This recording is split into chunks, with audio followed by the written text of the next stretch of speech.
Bonjour à toutes et à tous les gars, j'espère que vous allez tous très bien. Aujourd'hui on se retrouve pour une toute nouvelle vidéo comme d'habitude. Donc aujourd'hui je vais vous partager mon analyse à moyen terme sur le Bitcoin et justement le setup qu'on est en train de dessiner me fait vraiment penser à une distribution tout simplement. Donc je pense réellement que on va enfin avoir le dénouement qu'on attend depuis plus d'un mois. On est dans ce range depuis plus d'un mois et je pense qu'on en est très proche justement du dénouement et de la cassure réelle pour pouvoir avoir notre retracement qu'on attend. Donc ça on ira voir. Je vous ai déjà partagé ce scénario sur mon groupe Telegram ainsi que sur mon Twitter, donc si vous souhaitez les rejoindre, n'hésitez surtout pas, c'est dans la description. En plus du BTC, dans cette vidéo, on ira voir le Atom, on ira voir le Solana, on ira voir le Tao, le BNB, l'Ethereum, ainsi que l'Avax. N'oubliez pas, si la vidéo vous plaît, je vous invite à la liker et à vous abonner si ce n'est pas déjà fait. Vraiment, ça m'aide énormément. D'ailleurs, je voulais vous remercier pour les 800 abonnés qu'on a atteints hier. Ça me fait extrêmement plaisir. En tout cas, les gars, je vous embête pas plus et puis on est parti. Et donc voilà, actuellement on est sur le Bitcoin, donc je vous ai mis un petit peu l'interprétation que je pensais qui allait arriver, tout simplement, donc je vais vous faire un petit récapitulatif. Donc ici, comme vous pouvez le voir, en dessous de ces deux lots, on a un gros support qui se dessine en fait.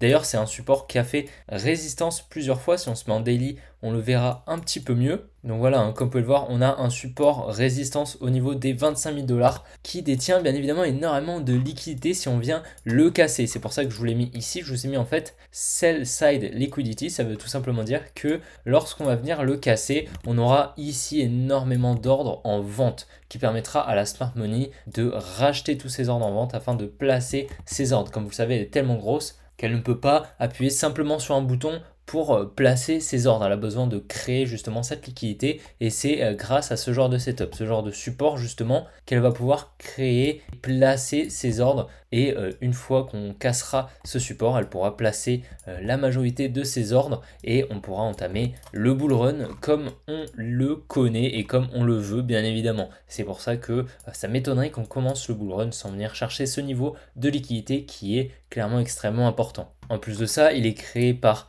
deux magnifiques accumulations, donc une jolie ici ainsi qu'une jolie ici, et puis on a vraiment des equal lows qui sont parfaits, donc deux lots au même niveau tout simplement. Si on regarde ici, donc en fait tout simplement le carré rose, si on se met en weekly, c'est tout simplement une très grosse supply extrêmement pertinente comme vous pouvez le voir ici. Et si on utilise l'indicateur que je vous présente dans les précédentes vidéos, c'est le profil de volume à gamme fixe. Ça nous arrive de l'utiliser très souvent pour apporter de la confiance justement. Et si on regarde, on est parfaitement ici, d'accord, et comme par hasard on distribue juste en dessous. Donc la petite barre rouge, c'est tout simplement le pic de volume du bear market. C'est là où il y a le plus d'ordre en négatif de la smart money qu'elle va devoir effectuer la mitigation, donc refermer. Si on descend un petit peu en time frame, on va voir que justement on est en train de distribuer juste en dessous. D'abord, on est en train de créer une grosse trendline juste ici avec énormément de liquidité sous ces lots et qui va justement nous aider à accélérer le mouvement afin d'apporter de la panique justement sur les marchés.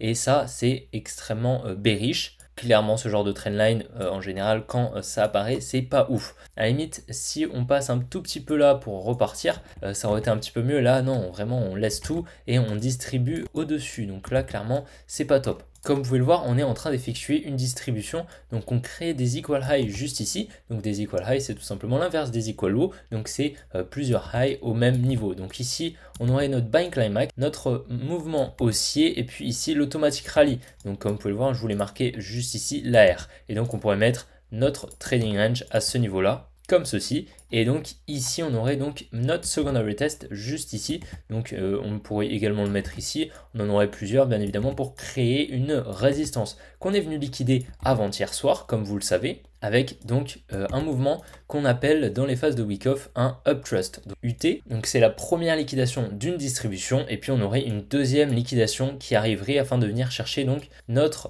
max volume level, donc le niveau de volume maximal qui est présent dans la supply high probability, donc la supply qui a le plus de probabilité d'exécution justement de rebond, de réaction lorsqu'on va venir dedans effectuer la mitigation. Et ça nous permettrait donc d'effectuer un petit range et afin d'avoir un UTAD. Donc un UTAD, donc c'est la deuxième liquidation d'une distribution à la suite d'un uptrust. Et donc c'est justement ce mouvement qu'on attend afin de peut-être essayer de rentrer comme ceci avec un SL assez tight, comme ceci pour ensuite target probablement au minimum les 33 000 $ qui peut être extrêmement intéressant et même peut-être plus bas si on est très très gourmand. En tout cas, on verra, pour le moment on n'y est pas, mais ce serait vraiment un setup qui serait extrêmement intéressant. Je m'attends par contre à un petit rebond au niveau des 30 000 $ tout simplement parce qu'on a une jolie demand effectuée à mitigation, peut-être quelque chose comme ça, voilà, mais très très léger et on irait directement chercher les 24 000.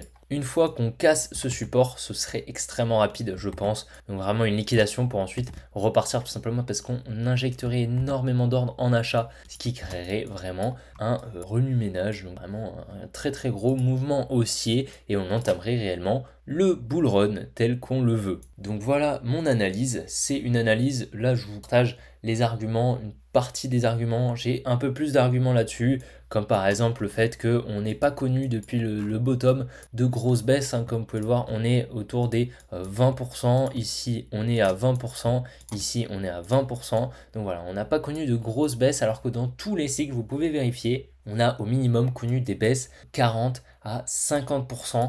Donc nous, on n'a vraiment rien connu. Et là, comme vous pouvez le voir, ça nous ferait une jolie baisse de 40%. Ça ferait un très joli nettoyage, assez sympa. Donc je pense que c'est assez confluent. En plus de ça, la distribution qu'on est en train de réaliser est quand même assez longue. Ce serait une distribution de 20 jours. En plus de ça, avec toute la trendline qu'on a créé, ça nous permettrait d'avoir réellement une jolie proportionnalité pour délivrer ce mouvement. En tout cas, je pense que le niveau qui serait pertinent pour enfin avoir un mouvement baissier qui nous permettrait d'effectuer un nettoyage et pour la smart money de placer ses ordres, c'est exactement dans cette supply et comme par hasard on est en train de distribuer. C'est pour ça que je pense que réellement l'analyse est extrêmement confluente. En plus de ça, je l'ai vu sous mes commentaires de mes tweets, énormément de monde pense qu'on va aller aux 40 000 $, les 40 000 $ qui sont vraiment très très proches, donc on pourra largement s'arrêter juste avant pour les piéger justement avec un petit peu d'impulsivité. Et en plus de ça, les gens qui pensent à un retracement, environ je dirais 30-35% des intervenants à vue d'œil, bien évidemment j'ai pas de statistiques précis là-dessus,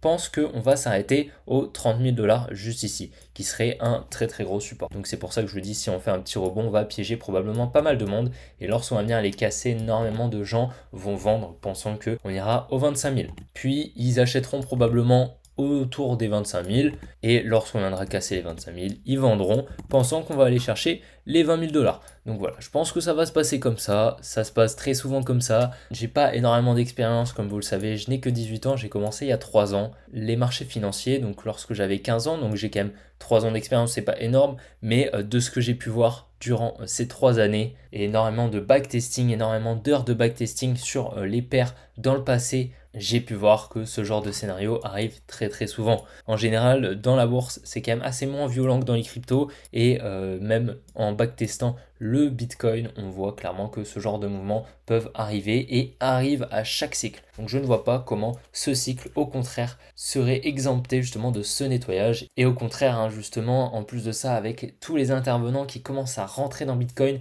ça m'étonnerait qu'ils laissent toute la dumb money profiter pleinement du bull run. Donc clairement, soyez sur vos gardes et soyez prudents en achat. Bien évidemment, je pense qu'on est quand même sur un niveau historiquement intéressant pour acheter du Bitcoin. Et bien évidemment, des autres cryptos, des altcoins, maintenant je pense qu'un retracement est inévitable. Et si ça doit arriver quelque part, ce sera ici. Si vous n'êtes pas in déjà sur les cryptos, moi je placerai au minimum 30% de mon capital ici et peut-être placer une autre partie aux 30 000, une autre partie aux 25 et une autre partie ici aux 23 000 $. Je pense que c'est un plan assez intéressant et bien évidemment n'oubliez pas de garder un petit peu de liquidité pour durant le bull run car on va avoir beaucoup d'opportunités qui vont se présenter à nous. Donc pas d'analyse court terme aujourd'hui, pas très intéressant honnêtement, il n'y a pas grand chose qui se passe. Comme vous savez, j'attends une liquidation au-dessus de la liquidation précédente, donc j'attends au minimum les 38 750, je pense qu'on pourra monter aux 39 sans trop de problèmes. On va aller voir quand même les liquidations, ça peut être assez intéressant. Et donc on peut le voir actuellement sur les liquidations, on voit qu'on a switch, donc comme vous pouvez le voir actuellement, on a plus de liquidations au nord qu'au sud, tout simplement parce qu'on prend beaucoup de temps en fait à baisser et tout simplement les gens ont le temps de se placer en short, pensant justement qu'on va entamer un mouvement baissier, tout simplement car on a réintégré le range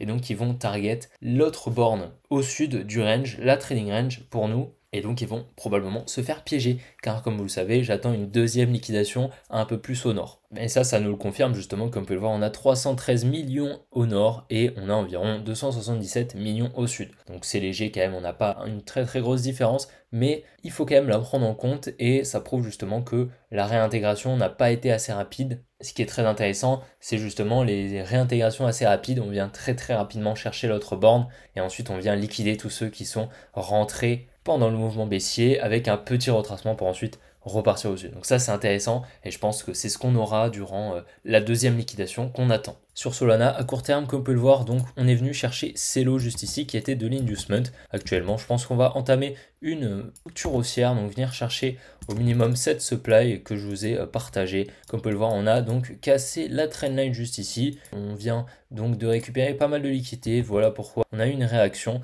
et puis on va continuer, je pense, à entamer ce mouvement haussier. Du moins, je ne vois pas comment on pourrait casser ce lot. En tout cas, je pense que c'est assez pertinent justement de venir chercher cette supply. On verra peut-être qu'on peut largement entamer un petit mouvement baissier, venir sous ces lots pour ensuite repartir au nord et repartir ensuite au sud et effectuer notre retracement qu'on attend sur le Solana. Mais pour le moment, il n'y a pas grand chose qui se passe. On effectue notre analyse assez conformément. Sur le AVAX, pour le moment, on a une parfaite exécution de l'analyse, comme vous pouvez le voir. Donc, on avait cette jolie trendline, on a distribué juste au-dessus et je vous avais partagé donc cette petite flèche. Donc, on va se mettre peut-être en 30 minutes, on verra un petit peu mieux. Donc voilà, j'attendais un retour juste au-dessus de ce high et c'est exactement ce qu'on a eu. Donc, j'avais mis une alerte, malheureusement, on était en pleine nuit, donc 4 h du matin. Voilà, moi je dors à cette heure-ci.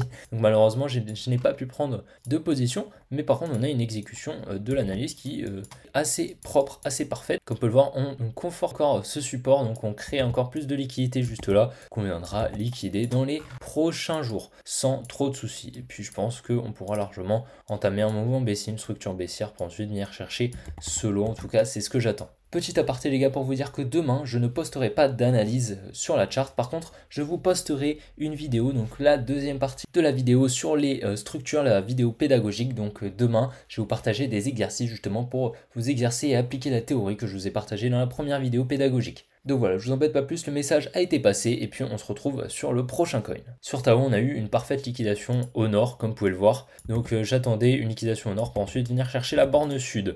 Donc la deuxième trendline, comme vous pouvez le voir, j'avais dit qu'on allait probablement pas venir casser ce high, malheureusement on est venu le casser. Vraiment à pas grand chose, hein, comme vous pouvez le voir, c'est assez dommage. Mais bon, c'est pas très grave, dans tous les cas, je ne suis pas rentré. Tout simplement, pareil, il était 4 heures, donc c'est des heures où je dors malheureusement. Mais ce qui est possible actuellement, ce que je vois, c'est qu'on peut tout simplement effectuer une grosse distribution, donc une création de liquidité juste ici, avec une liquidation pour ensuite repartir et venir officiellement chercher la trendline. Donc ce sera assez clean si on fait ça honnêtement, ou alors on peut largement venir chercher directement la trendline au sud. Donc ça c'est possible. On verra en tout cas ce qui va se passer sur le Tao. Pour le moment, j'attends un retracement, en acheter un petit peu plus. Mais clairement, pour le moment, il n'y a pas grand chose à faire. Le mieux, c'est d'attendre. On va rappeler sur le Atom de Cosmos, donc je vous avais partagé cette supply. Malheureusement, on est venu chercher un tout petit peu plus haut, donc la supply juste ici. Donc c'est pas très grave, pas rentrer de toute manière, mais comme vous pouvez le voir, on est en train de créer un petit peu de liquidité au nord. Je pense qu'on peut largement venir liquider pour ensuite redescendre. On a pas mal de liquidités qui s'accumulent au sud juste ici, donc je pense qu'une petite liquidation au nord pour ensuite effectuer une jolie structure baissière comme ceci et venir chercher un petit peu plus bas sur du Atom, ça peut être intéressant. On a encore des liquidités juste ici. Donc j'attends un Atom au 7,2 $, je pense. Donc ça nous ferait une petite baisse d'environ 20%. C'est tout à fait possible sur l'Atom. En tout cas pour le moment, il n'y a rien qui est bullish, je pense. Sur l'Ethereum, comme vous pouvez le voir, donc on est en train de conforter cette résistance qu'on a juste ici. Donc je pense qu'il va nous faire à peu près la même chose qu'on a sur le Bitcoin. Donc on va venir tranquillement liquider, je pense. Donc un petit retour autour des 2300 ne serait pas du tout déconnant. Et ensuite venir liquider au sud, je pense. C'est tout à fait possible, mais j'attendrai peut-être un Ethereum à 1300 $. Ce serait vraiment top. Si on peut l'avoir, ce serait vraiment une superbe opportunité. Après, bien évidemment, ce n'est pas sûr. Mais honnêtement, là, on est en train de créer une grosse résistance. Dans tous les cas, lorsqu'on va venir les liquider, on aura probablement un petit retracement car on aura une réaction. Il faudra effectuer la mitigation et recréer de la liquidité pour ensuite effectuer un nouveau plus haut. Mais clairement, si on vient chercher notre demand, ça nous permettrait de récupérer donc toutes les liquidités qu'on a juste ici et surtout celles qu'on a sous ce lot ici et effectuer également la mitigation de cette demand. Ça nous permettrait d'effectuer un joli bull run, ce serait vraiment magnifique. En tout cas, je prendrais clairement pas mal d'Ethereum, je pense, si on y revient. Je pense que vous aussi, clairement, l'Ethereum est un projet assez intéressant pour le prochain bull run et je pense qu'il pourra véritablement bien performer en plus de ça avec le TF spot d'Ethereum par BlackRock. Donc ça, vraiment, ça va être un petit peu le feu comme sur Bitcoin à peu près. Sur le BNB, donc le Binance Coin, le coin de Binance, il n'y a rien qui a changé honnêtement, je suis toujours baissier, comme on peut le voir on était venu chercher donc ces liquidités au moment de la démission donc du PDG CZ. Je pense actuellement qu'on va venir tranquillement effectuer peut-être un petit pump pour ensuite partir, honnêtement il n'y a rien de bullish. Ici on a de la liquidité, ici on a de la liquidité, ici on crée des equal lows, on va venir tranquillement les liquider, je pense on a pas mal de fair value gap juste ici, donc voilà j'attends la demand autour des 150 $, je pense que j'en achèterai pas mal, puis on a clairement énormément de liquidité ici, clairement c'est aberrant, on va venir les chercher tranquillement, on a une jolie structure baissière comme ceci, et puis ça va être assez propre, si on regarde sur une heure,